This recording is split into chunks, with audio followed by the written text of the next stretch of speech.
Daily એટલે રોજ, every day એટલે રોજ, તો બેમાં ફેર શું? આવી જાવ. ડેઈલી એટલે રોજ પણ સેમ ટાઈમ, એવરી ડે એટલે રોજ પણ ગમે તે સમયે.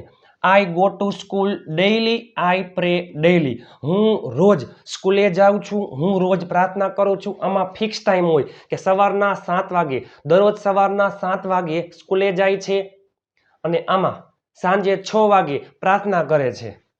આઈ listen a song every day, I play a game every day. હું રોજ ગીત સાંભળું છું, હું રોજ ગેમ રમું છું. હું રોજ ગીત સાંભળું છું પણ ફિક્સ ટાઈમ ન હોય, ગમે ત્યારે સાંભળતો હોય પણ રોજ સાંભળતો હોય. સવારે હોય, બપોરે, સાંજે, રાત્રે, ફ્રી હોય ત્યારે કોઈ પણ સમયે હું ગેમ રમી શકું છું, કોઈ પણ સમયે હું ગીત સાંભળી શકું છું. આ સેમ ટાઈમ અને આ કોઈ પણ સમયે. ડેઈલી એટલે રોજ, એવરી ડે એટલે રોજ. આમાં સેમ ટાઈમ ફિક્સ ટાઈમ હોય, આમાં કોઈ પણ સમયે રોજ ક્રિયા કરતા હોય પણ કોઈ પણ સમયે ફ્રી થાય ત્યારે. વાતમાં હવે અંગ્રેજી બોલશો તમે.